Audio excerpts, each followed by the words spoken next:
Good day, everyone. My name is David Williams, Executive Director of the United States Association for Energy Economics. It gives me great pleasure to welcome you to today's webinar entitled, Who Invests in Eliminating Energy Poverty? We're very grateful to our presenter, Dr. Gurjan Gulen from G2 Energy Insights for today's timely discussion. First, a little bit about the United States Association for Energy Economics. We are the largest affiliate of the International Association for Energy Economics and provide a forum for the exchange of ideas, experience, and issues among professionals interested in the field. The organization produces 2 professional journals, a newsletter, and holds conferences and virtual presentations, along with a host of other products and services you can find at our website at www.usae.org. If you're not already a member of the association, we welcome you to join. A few housekeeping matters in regard to today's webinar before I hand things over to our speaker. First, this webinar is being recorded for those that cannot participate in today's live event. If you have any questions for our presenter, please click the Q&A button at the bottom of the Zoom window and type your question. We've allocated sufficient time at the end of the webinar to address your questions. And now I would like to introduce you to our speaker, Dr. Gurjan Gulen, Principal at G2 Energy Insights. Gurjan, over to you. Thanks, Dave. So let me go ahead and share my screen.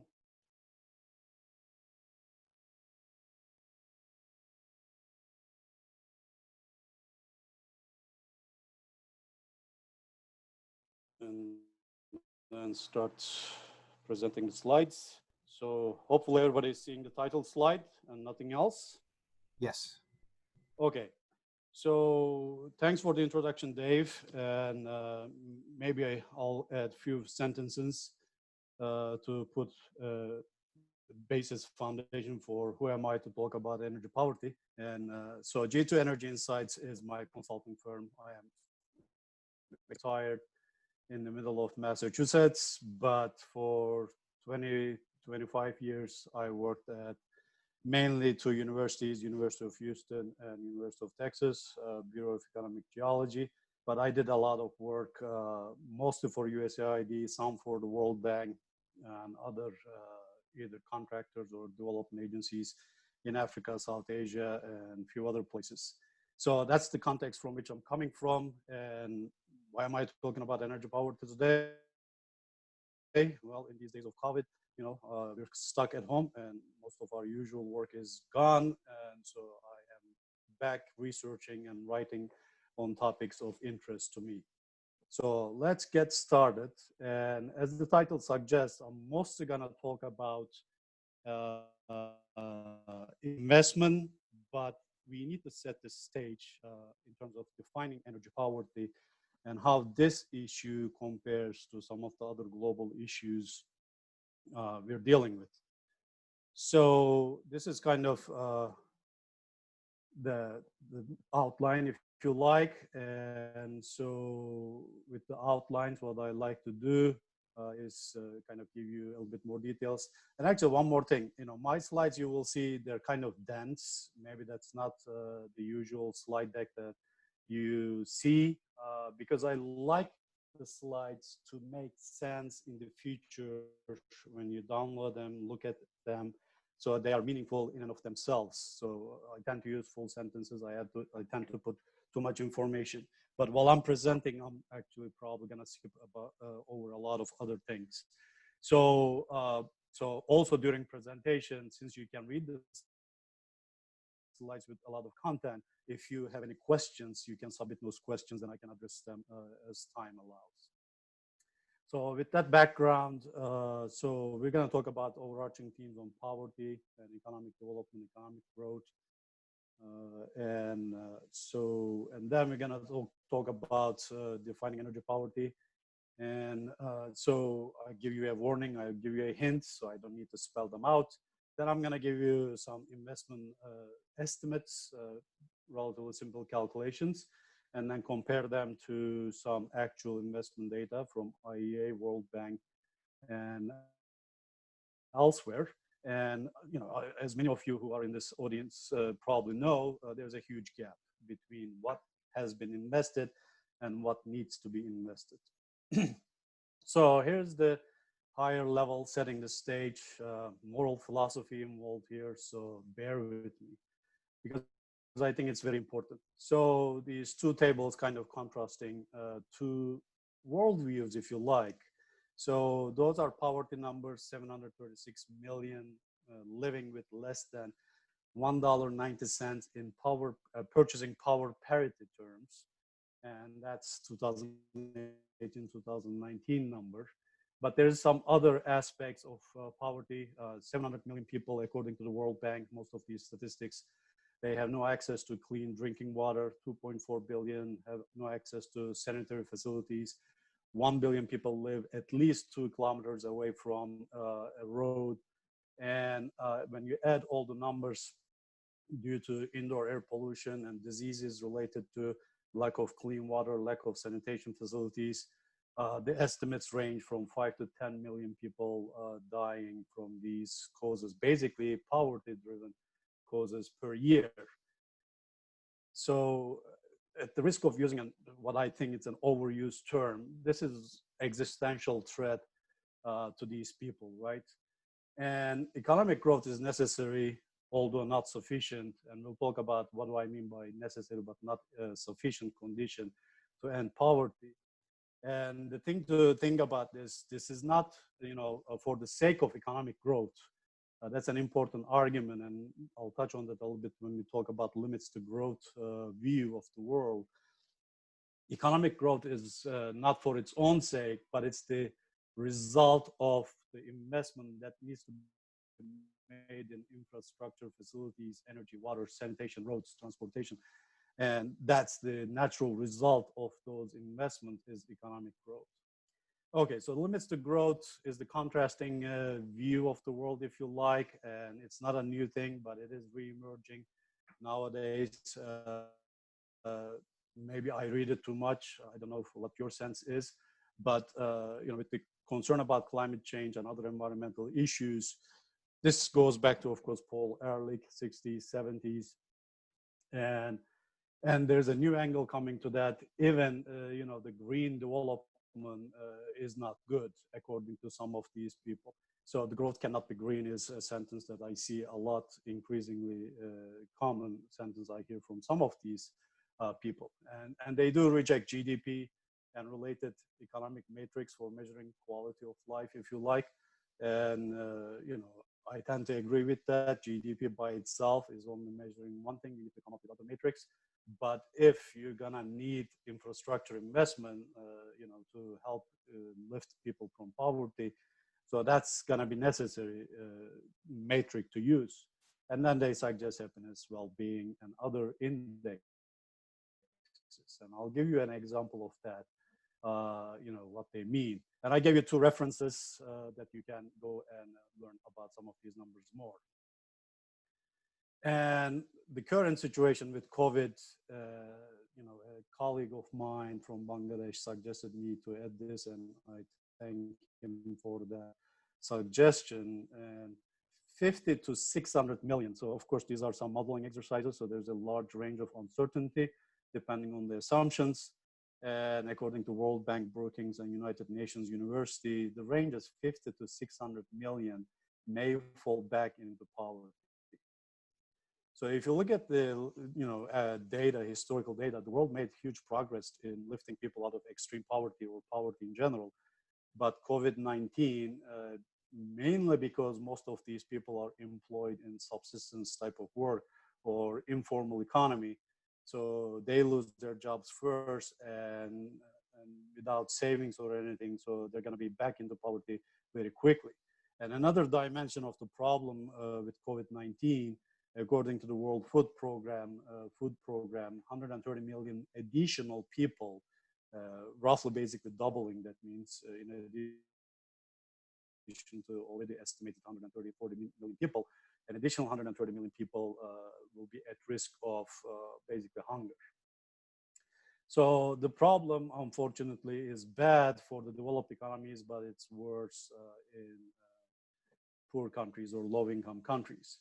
But even among the limit to growth, theorist, or, and that theory, just to be fair,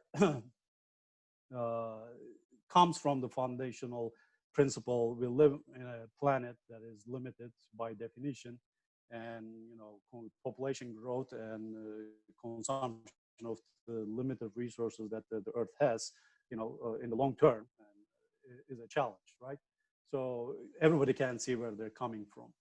So, but the theory goes that, okay, so we need to lift the poor out of poverty, but we cannot continue to consume as much in the developed world or rich countries, in the north, in the west, whatever terminology you would like to use. So they suggest degrowth, de-development. So they have different terms for that. So basically, the dynamics is like I try to depict with these, arrows. So we need to increase the consumption of the poor or low income populations. But then the question is, until what level, what is sufficient? And then at the same time, rich countries need to consume less. And then the question is again, until what time? So again, let me repeat my warning. Now we're really getting into some moral philosophy, but this is the only slide probably I'm going to talk about those things. But I think it's very important that we have that mindset. So, I don't know if anyone is familiar with this. This is Sir Thomas More's Utopia. He wrote this in the 1500s about this country or region that was basically what we call utopic today, right? But that's where the name comes from. So the definition of what that is, what is the happy or optimal level of consumption where everybody in the world is living happily, and it's an open question. And then real related questions to that, I see a lot of these type of back and forth discussions on LinkedIn primarily, but also in some newspaper publications.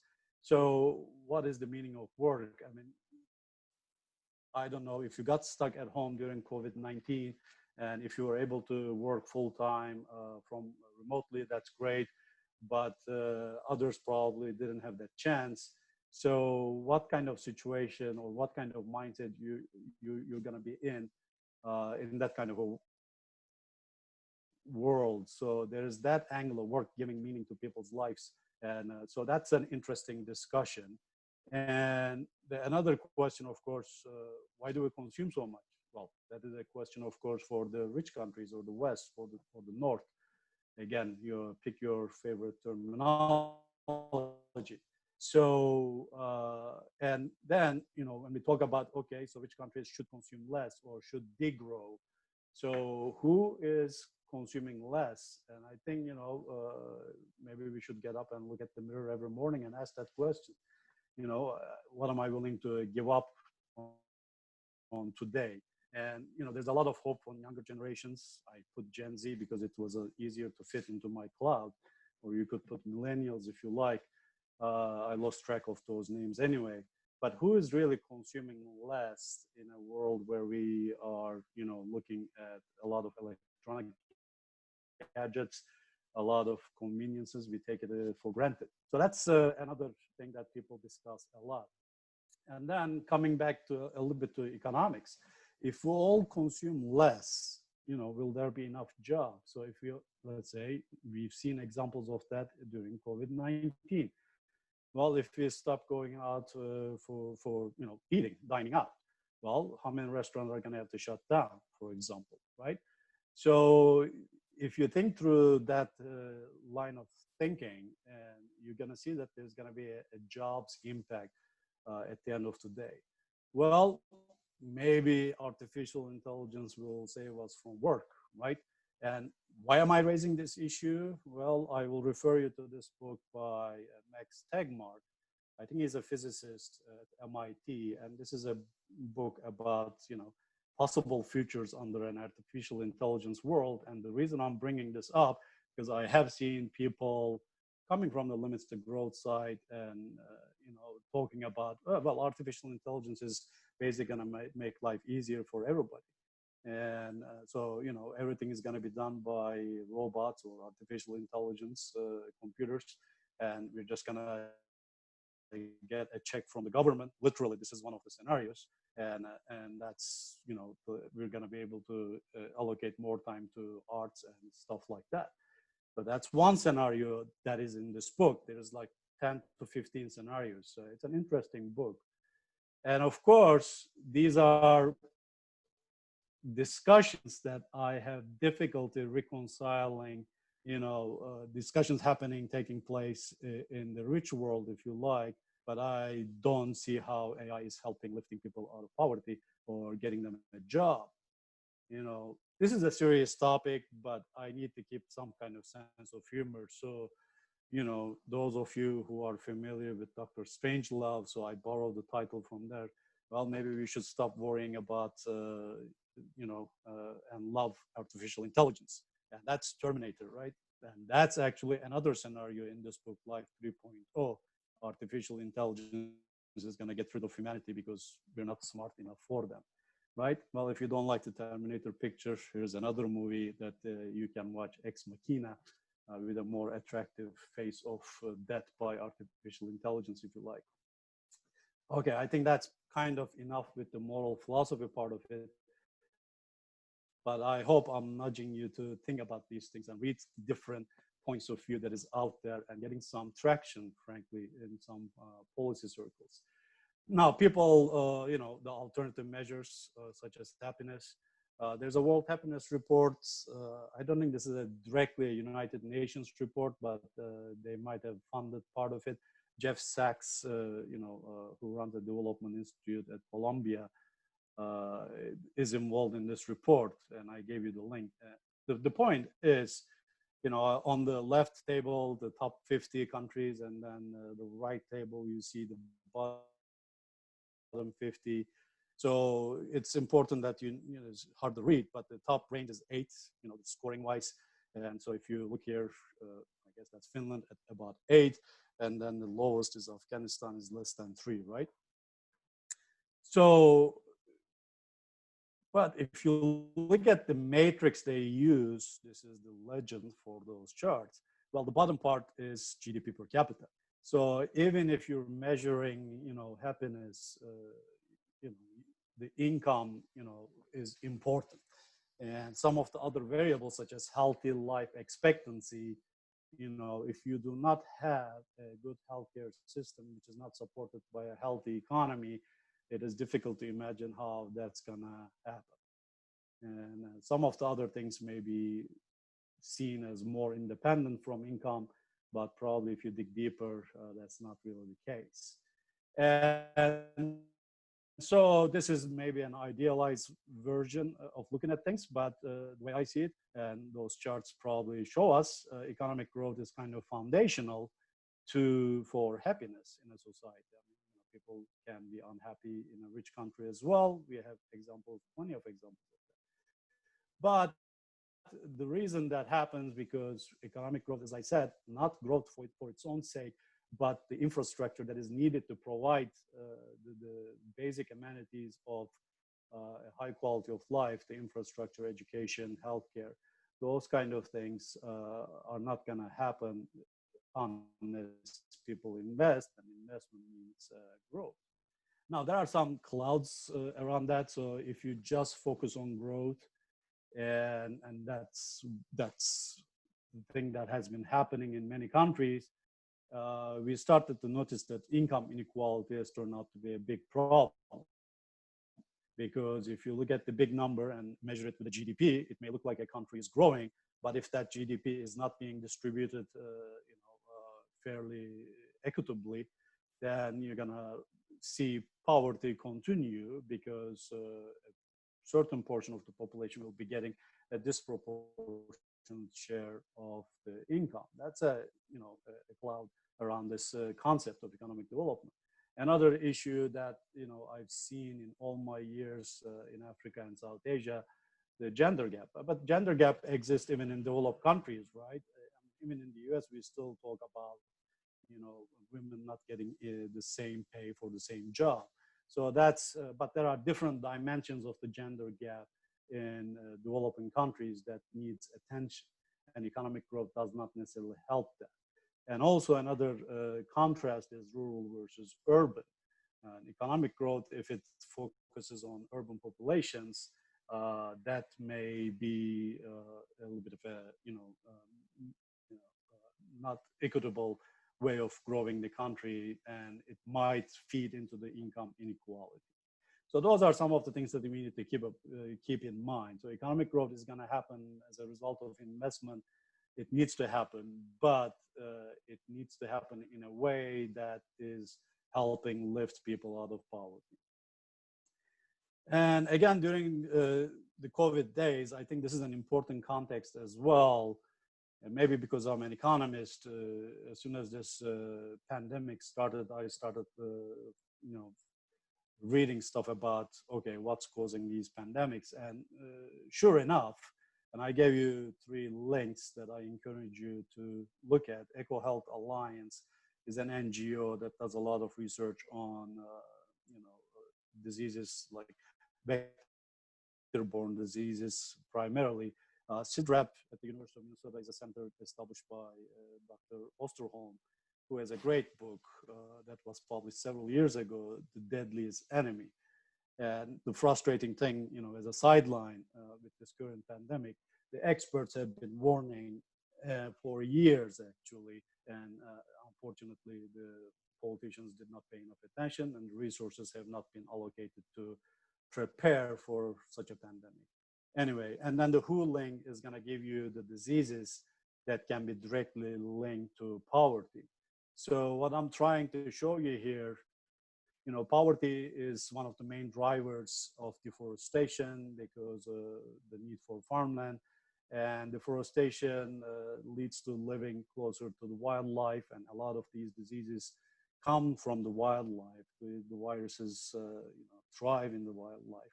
And unplanned urbanization, we'll talk about urbanizations a little bit more, but is a problem. And if you look around the major cities, especially in the developing world, and to a certain extent, even in OECD countries, there is some poor sections of cities we call slums, right? And the global trade and travel is, of course, helping with the quick spread of anything that happens in poor countries. So I guess the key message from here, from this slide, for me is you cannot solve these pandemic problems until we actually solve fundamental issues of poverty in regions where it exists, because it is kind of the origin of these diseases. Now, getting into the energy, right? So I'm not gonna bore you with this audience is familiar with all the research, I'm sure, all the positive correlation between income and energy consumption and all of that, right? So I'll show you this one I haven't seen before. It compares energy use in a per capita kilowatt hour basis to extreme poverty. And extreme poverty is defined the same way I define the World Bank definition, $1.90 a day in PPP terms, right? So you can see that sub-Saharan Africa, for example, that red dots, and you can see the names of some of those African countries, more than 40% in extreme poverty, and their energy consumption is very, very low. And South Asia, low and middle income countries are a little bit better in terms of share of extreme poverty. So one lesson to take out of this chart, maybe, and we have to be careful about this lesson, South Asia and Sub-Saharan Africa, they may be consuming same per kilowatt hour energy, but the extreme poverty shares are significantly different, 15, 16% versus 40 to 43%. So it is important to understand the reasons for that. And part of that, of course, these per capita numbers can hide a lot of the rest of the economy, because per capita number doesn't mean a household is consuming this. It is the overall economy. So maybe some heavily industrialized regions will increase the per capita consumption or vice versa. So there could be a lot of complexities there. But it is, the general relationship is obvious, right? You need energy to lift people out of poverty. Now, just like economic growth is necessary but not sufficient to eliminate poverty, eliminating energy poverty is necessary, but not sufficient to end all poverty. And a lot of the reasons I'll talk about it towards the end more, but it's basically governance and institutional deficiencies that exist in most of these countries. And let's all be frank about that. But the importance of energy, again, I think I made this point before, but I'll make it one more time, is without access to reliable, affordable, and sufficient energy. Now, I want to emphasize sufficient, and I'm going to come back to that when I talk about energy access. Many problems remain. You cannot really have clean water or sanitary sewage systems or water systems, good healthcare, or clean fuels for cooking and heating. One number that I think most of you may be familiar with is 3 to 4 million people die, according to the World Health Organization, due to indoor air pollution. So they don't have access to clean cooking, so they do burn animal dung or charcoal and so on. And this number is basically roughly the same as the number of deaths associated with ambient air pollution due to burning of primarily fossil fuels, right? So, but that might be happening in urban areas and maybe even in richer countries, but this indoor air pollution for sure is happening in rural areas and in poorer countries. So the numbers might be the same, but where it's happening is different. So what is the definition of energy poverty? So we clearly, can see that burning charcoal and animal dung, as I mentioned already, is sure sign of energy poverty, or not having access to electricity, having to study under the light of a gas lamp or whatever that lamp is. And of course, there is the burden. This is one of the dimensions of the gender gap. Usually it's the women who have to spend hours and to collect water as well as wood for burning, right? So this family in their yurt in Mongolia, probably, they look very happy. So and they have some light, and maybe they don't need any more than that, right? I think that light is based on a solar panel and some battery that they charge with solar panel during the day. That was from a World Bank promotional video. You can find it on YouTube. So, you need to define what is energy poverty, and how do we solve that. So here's an important point. There is a lot of reporting on energy access, and we need to be careful. Energy access does not end energy poverty. So if you look at this picture, for example, and there's one light bulb, but she continues to cook with charcoal or animal dung, whatever it is. So that's clearly not the end of energy poverty. Okay, in this hut, there's a solar panel, great, but that's clearly not the end of energy poverty either. So these things can provide a few hours of light, or maybe a few hours of listening to the radio or watching TV, but not much more than that. Here's a stock picture from, I think, one of either from the European Union or a report from the United Kingdom. And that report was energy poverty in developed countries. So we need to keep that in mind as well, because when we start talking about solving energy poverty, urbanization and central heating systems and all of that doesn't necessarily solve the problem unless people who live in those places can afford to pay for those services. And that's the energy poverty definition of the rich world. That's not my focus today, but that's an issue to keep in mind, because even in low-income countries, after development, however it's going to happen, that is a potential issue. So economic growth in terms of creating jobs, well-paying jobs, safety nets by government, these are all going to become important issues to think about, because just putting the infrastructure in place is not necessarily going to end energy poverty. I don't expect anybody to read these tables. I provide you the reference. You can download it and take a look at it for yourself. And I'm going to talk about this a little bit later. But this is from India. And I'm not picking on India, but India has been promoted recently as, you know, big success story in terms of bringing grid access to every village in India. Okay, so we have to be careful with those statements. Bringing electricity to every village in India doesn't mean that every household or individual have enough access, and I'll come back to that. Now, so when does the energy poverty end? I already kind of alluded to this. So we certainly do not want any more deaths from indoor air pollution. We need to solve that problem. But even here, you know, I don't want to get sidetracked too much. It's interesting. There are some cultural issues that people prefer this kind of cooking to an LPG cooking.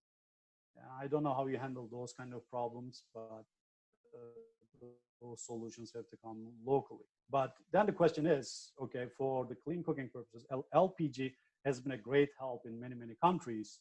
And LPG can be delivered in canisters like that, but you can also develop small distribution networks with large propane tanks for a small town or neighborhood, and then pipe it to the households. So there are different ways of doing that, but is this the best solution, long-term solution? And you need to think about that, especially keeping in mind all the issues associated with pricing and subsidies and all the ills that come with those kind of market distortions. And I'm familiar with situations in India and Mexico with LPG subsidies and how that really distorted the marketplace and who actually have access to these subsidized LPG. So again, the solutions may be simple from a technological perspective, but when it comes to implementation on the ground, things can get very complicated. And so I said this probably is good for this household, but not necessarily going to end the poverty. Well, at the village level or maybe larger scale solar, especially in rural areas, might be a good solution. But you know, urbanization is happening. I believe this is a picture of Lagos. That's what I was searching for. But you know, we need to think about the pros and cons of urbanization and what kind of we pursue. You know, in Turkish we have a word for it. I try to come up with an equivalent word, but the best I could come up with, unplanned urbanization. And that's actually what's happening, right? It is happening by real estate developers and acquiring land, building stuff. And so there is not much planning in most places. And so that's kind of what we need to shoot for, to make urban areas as efficient as possible and you know, as clean as possible for people living in them. Of course, I mean, I'm sure you've seen it with COVID-19. There's some new debates about, okay, is urban living the best? And if everybody is going to work remotely going forward, which I don't believe it's the case, but you know, what does that mean in terms of urbanization? Some of these things, these debates are, I think, a little bit futuristic, but many seem to expect that COVID-19 is going to change the work culture, at least in developed countries, you know, leaning more towards remote working, which is going to mean less traveling. That means probably less emissions, but that probably means a lot more you know, electronic consumption and data centers and stuff like that. So we need to think about those kind of things. But in the meantime, that's kind of into the future. The way unplanned urbanization happens, we end up with basically a lot of slums, and those slums can be electrified just like this, but that kind of electrification is not really the solution we probably want. And I was reminded by a couple of colleagues, and I thank them for that. The grid access is not necessarily the end of energy poverty, nor is it the best solution for everyone if the grid is not able to deliver reliable electricity at affordable prices, people living in those parts of the cities, especially, as well as the rural areas, of course. Rural areas is more difficult You have to build long distance, high voltage lines to bring electricity to small populations. That didn't happen in the United States, as you know, until Roosevelt came up with the Rural Electrification Act in 1930s. And people can still debate whether that was a good thing or not, but now you have electricity via co-ops and rural municipalities and things like that. So that's something to think about when we talk about what kind of electricity to what population, and even in urban settings. And I guess this is New York. That's what I was looking for, but you can find similar pictures for some of the new metropolises, such as Shanghai or other Chinese cities and so on. But should this be the ultimate goal? And so that's kind of certainly New York City, they may like to claim they're energy efficient, but to me that's a little bit of a cloak and dagger games. For example, we have this LEED certification in the US. LEED stands exactly, I don't remember, but it's basically energy efficient building. So one building in Houston that I used to work at, they got this LEED certification and they were very proud of it. But that building had, so much space. The ceilings were maybe, 20 meters high, most of the building, per person, the cubic footage or cubic meter area that they needed to heat and they needed to cool was so much that you had the LEED certified insulation or LEED certified windows doesn't really mean that much, right? So this kind of, I'm going to connect it back to the earlier discussion about consuming less. And also I'm going to connect it to smart design or planned urbanization. So we need to really seriously think about, just consuming what we need, not building stuff for the sake of, because they look great, okay? Everybody likes to look at a skyline at night with all the lights. We really need to revisit those kind of ideas. Is this really what's needed? Okay, so what are the numbers of energy poverty? Sorry, that kind of a maybe too long of a setting of the investment numbers, but we're getting there, I promise. So again, these numbers, depending on the source, fluctuate a lot, but 2.5 to 3 billion people, mostly in South Asia and Sub-Saharan Africa, they have no access to clean cooking fuels and stoves. So that's, and a lot of this problem have been addressed primarily by LPG, as I said in the past, but increasingly maybe some of the remote distributed resources with solar panels combined with some storage or some diesel generators as a backup and some small windmills and so on and so forth. And then this number is actually even more problematic, depending on the source you look at, 800 million to 1.3 billion people without electricity access. And I gave you the warning before. So people who have access, these institutions that report as people having access, the access is actually unreliable and unaffordable. I'm going to refer you back to those two tables in the previous chart, not now, so you can look at it later. And here's the, just the reference again. That study was looking at 6 big states in India. And yes, the villages have access, grid access, but less than 70% of households actually are electrified. So one, the villages having electricity doesn't mean that everybody has electricity, and only 37% above tier 0. Being above tier 0 meaning that you're not stealing electricity, so you have wires coming to your house, but you're basically consuming, actually we can quickly go back and look at the table. It's hard to see, but it's like 1 to 50 watts and between 4 hours and 8 hours. Okay, so that is considered energy access. Yes, it is access, but does it end energy poverty? I don't think so. Okay, so here are some numbers, some quick calculations that I did. most of these assumptions that I have on this chart, I'm not going to go into detail. You're welcome, and actually I welcome you to look at these numbers and challenge my assumptions and send me your critiques. But basically what I did is, look at country by country, to the extent the data was available from World Bank or the Energy Information Administration. And I looked at the gap between what they consume in terms of electricity as well as liquids consumption. These are very distinct markets, right?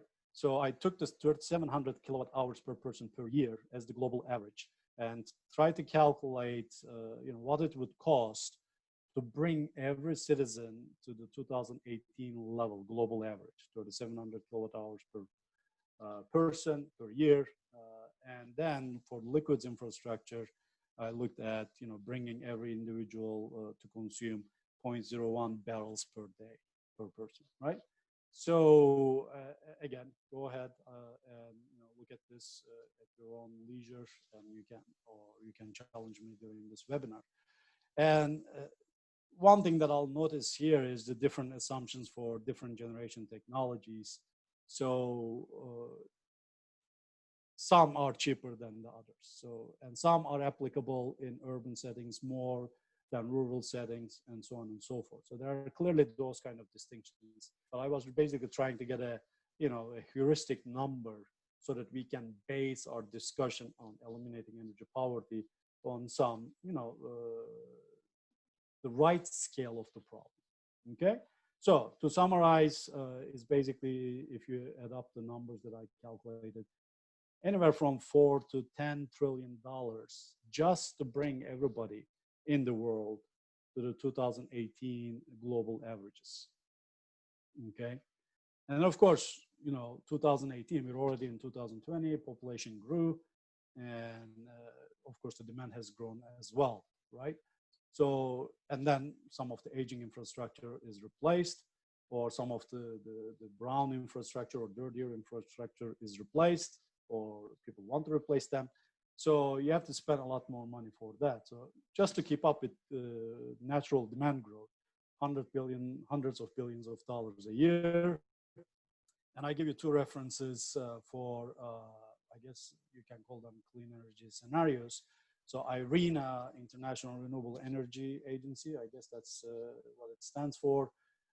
They released a report recently, and basically they envision up to, they have 2-3 different scenarios, up to $130 trillion between 2016 and 2050. That is roughly $4 trillion a year, basically to transition the world energy system, not just electricity, energy system from brown to green, just to pick two adjectives. And then the World Bank, in their report release, I guess, again, either late last year or this year, Beyond the Gap. And IRENA, this is important, IRENA, $130 trillion envisions providing energy access to every single citizen of the world. And the World Bank report does not assume that. So you have to keep that in mind when you look at the World Bank numbers. And this is just for the electricity sector, up to $1 trillion per year. So it's a smaller number than the IRENA, but they don't necessarily talk about the full transition from brown to green, and they certainly do not talk about full access of electricity to everybody. So trillions for billions, that's the title I put the slides. So these are huge numbers, right? Just to put some those numbers into perspective. The global GDP was about $90 trillion, depending on how you measure it, right? It's going to go down this year, but so 90 trillion. So the numbers we're talking about here, a significant percentage of global GDP, right? So, and the energy investment numbers that I'm going to talk about more has been, for the last 10, 15 years, less than $2 trillion, and they have been distributed across all different energy segments. Now, there's a lot of talk about, again, it's mostly in the West, increasing interest in investing in renewables or green energy or clean energy. if you look at the numbers, or corporations signing, power purchase agreements for wind and solar for 100% of their energy needs, great, but that adds up to 15 to 20 billion dollars. There's a new form of financing picking up speed. It's very new, though, relatively speaking. Green bonds, and they have some other offshoots of that. It was $250 billion in 2019 and much less before that. And it's going to go down this year. And $30 billion by institutional investors that have been invested. And I think this is not the full picture, but this is the data that IEA reported in this year's World Energy Investment Outlook. And that's all energy, not just renewables. So the bottom line is all of these green initiatives is mostly happening in the developed world, and the numbers we're talking about are billions, tens of billions, and nowhere near enough the trillions of dollars we talked about in the previous slide to end energy poverty. Now, this is fresh off the press. IEA released this on Wednesday, and we'll see about the 2020 numbers. They're probably going to go down, and renewables are faring better apparently so far, which is not surprising, and given the oil price collapse, right? But historically, you can see if you add both oil and gas sector and the power sector investments, less than $2 billion a year, and a lot of the investment in the oil and gas supply chain, and rightfully so, because the world is still dependent on oil and gas, which is still a lot to offer to eliminating the energy poverty. Now, where do the dollars go? And if you look at the last year's report, I didn't use the numbers from this year, because as I mentioned in the footnote, in this year's World Energy Investment Outlook, IEA bundled upper middle income group with the lower middle income and low income group. So that's, I think it's a little bit hiding the nuances that I want to highlight. So from last year's report, you can see that only about $50 billion in power generation was in low income countries. You can see these numbers. So the total numbers are 250 billion in the electricity sector, but not all of it went into power generation. A lot of it went to transmission and distribution networks. So again, $50 billion, great, but nowhere near enough. Now, who is investing money in these sectors? So the World Bank struggled to keep track of this. They have been keeping track of private investment in the energy sector as well as other utilities and infrastructure sectors. But they released a report, I think 2 years ago, and they look at the data as best as they could to collect the data. This was obvious to people who probably worked in these countries or around the world, that the public sector dominates a lot of the utility investments. So 83% of, and this is only $500 billion, by the way, half of it is on the energy sector. As I mentioned, there's half of it is in electricity and generation and grid and natural gas distribution systems. And a lot of this actually accounted by several big projects in primarily China and maybe a couple of other places. So again, not nearly enough, and a lot of the money is coming from the public sector. And even when you classify as private investment, 55% of what's classified as private investment was actually financed by debt from public banks, bilaterals and multilaterals. So very little private dollars going into utility infrastructure, especially in the developing countries. And in this year's World Energy Investment Outlook, IEA also provided some distribution between private sources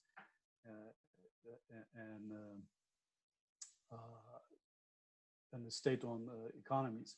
And as you can see, especially in developing countries, share of state-owned enterprises in energy investments, especially in electricity networks and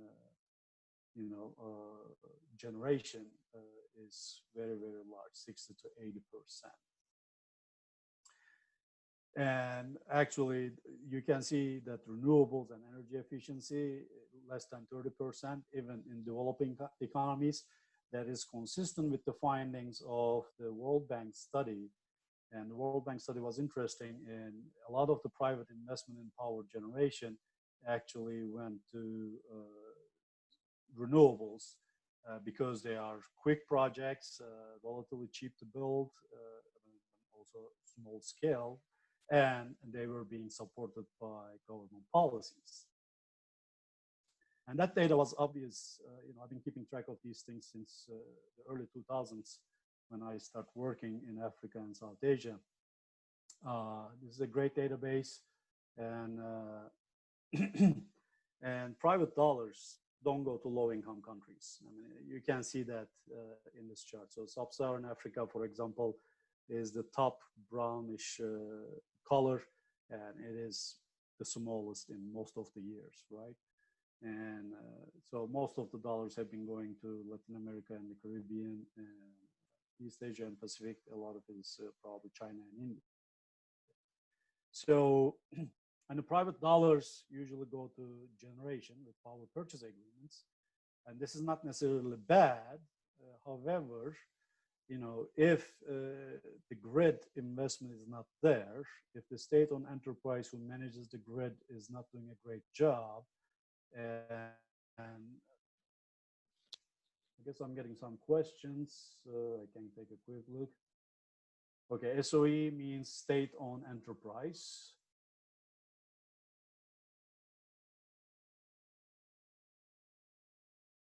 Yes, in the previous chart, if you're talking about the IEA chart that I was showing you, yes. I don't know if the legend is being blocked, but so the yellow is the advanced economies and the red is the developing economies, if that's what you were talking about. Okay, so generation PPA is great, but again, as I was saying, if the state utilities that run and manage the grid systems and ultimately serve the customers are not able to, collect enough of their bills, are not able to invest in maintaining and upgrading the transmission and distribution grid, these PPAs can become a burden at times. So that's one thing to keep in mind. And also, as I'm showing you the slides, also look at the numbers, the vertical axis. We're talking about a maximum of 80 to 90 billion dollars a year. Okay, again, it's nowhere near the numbers that we calculated as needed. So, and in terms of generation, where did they go in terms of technology? You see the distribution. Coal dominated a lot, but increasingly it's becoming solar and wind.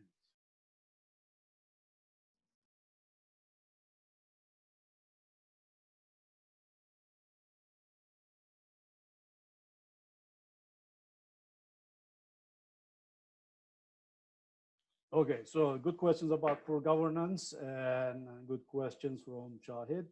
I'll get to those questions towards the end. And if I don't answer it, then we can talk about what the governance issues are. That's the really tricky point. And okay, so going back, and I think, wow, we're almost running out of time. So just to contrast things, right? So if the private investment dollars or the development agency dollars is not coming from the West, and who is filling the gap, if anybody? And there is some data on Chinese investment. So as you can see, Chinese have been investing 30, 40 billion dollars in energy sectors of the non-OECD countries. So non-OECD countries, however, doesn't mean developing countries. Very little investment in low-income countries. So it's only several $billion a year, except for 2013, right? And then, you look at what they spent on in terms of construction. Investment is like acquiring an asset, owning an asset. Construction is building the asset, right? They do spend more money in building some of these energy facilities in low-income countries. So to a certain extent, China, and actually I learned recently that OPEC has some funds as well, is filling the gap, but still these investments are not enough. So this is the summing up, slide. I think I'm not going to read any of these things because I basically mentioned all of these things. With the bottom line is, with the lack of large-scale investment coming from domestic state-owned enterprises, private investment, either domestic or international, multilateral or other donor agencies, with those dollars are not coming. China, OPEC, and others maybe try to fill the gap, but it's not happening. The gap is so large. And what then the de facto solution becomes the distributed resources, such as solar, wind, with some storage or backup diesel generation, whatever works, right? But these, although they're great in terms of, increasing the quality of life in really extremely poor conditions, especially in rural areas and the slums, it doesn't really end the energy poverty. Now, the governance and institutional issues, right? Those of you who are familiar in this field, none of this thing is new. And unfortunately, these have been around for the last 20 years, right? And frankly, I don't see enough improvement. There is improvement here and there, but I don't see enough improvement to facilitate enough domestic capital market growth, domestic private sector growth that can actually carry the burden of making the investment in these countries. These are all issues that we can spend a lot more time. I just wanted to give you this laundry list, and I'm happy to respond to email questions as we're running out of time here. And this is one example of a broken value chain for a gas-fired power generation. This is an example from Nigeria, but different flavors of this have been seen in other countries. And this goes back to that question of IPP is an independent power producer. These IPPs building power plants on the basis of PPAs, power purchase agreements. Again, those contracts are great, but you could have these kind of issues. It creates a domino effect, not being able to collect bills, customers not being able to pay the full prices, and that creates a domino effect that prevents investment in the rest of the supply chain, pipelines, storage facilities, transmission grids, distribution grids. If those things do not happen, large-scale generation is not going to happen, which is unfortunate because in places like Nigeria, where there's a lot of flared gas, Ghana, there's new gas discoveries, there's associated gas in their Jubilee field. In those kind of places, that gas can, provide a lot of electricity if it's done right, if it's priced right. And it's unfortunate that those things are taking a long time to get off the ground, but people are working at these things. And those are the kind of projects, the large-scale projects. Off-grid distributed resources are great for short-term solutions, providing access and improving quality of life, but they are not going to end energy poverty. And after years of multilateral assistance, development assistance, I even started to find those terms a little bit of meaningless, because the governance and institutional deficiencies can only be resolved from within. The countries have to find, solutions themselves. There are sociopolitical, sociocultural issues that outside help can be useful in technical assistance when it comes to market design, talking about technologies and things like that. But governance and institutional deficiencies can only be resolved. That's my firm belief from within the countries. And I will end something that I've been hearing a lot in recent times, so it's COVID times. This is not a new trend. It existed before COVID, right? Political and economic nationalism. It has been happening around the world. If you look at what's going on in Hungary, US, and a few other places, the leaders that are being elected, and you can see these retrenchment, or from an economic perspective, people are talking about reshoring, manufacturing, and this and that. These trends are not encouraging, in my mind, to solve global problems such as poverty and energy poverty, as well as climate change. We're not going to solve any of these problems if we start talking about moving away from globalization. And I will end with that. Unfortunately, I probably didn't leave much time for questions. We're out of time. I'll try to answer questions. My email is in the title slide. Email me your questions. I will answer your questions via email. So Dave, back to you. Oh, thank you, Gurjan.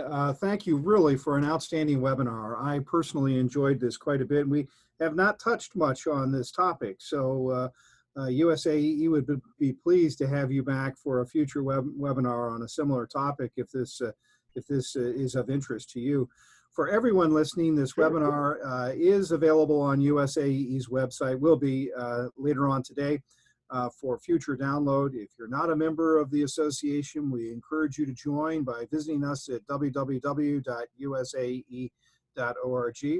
Thank you for attending, and I officially close this webinar.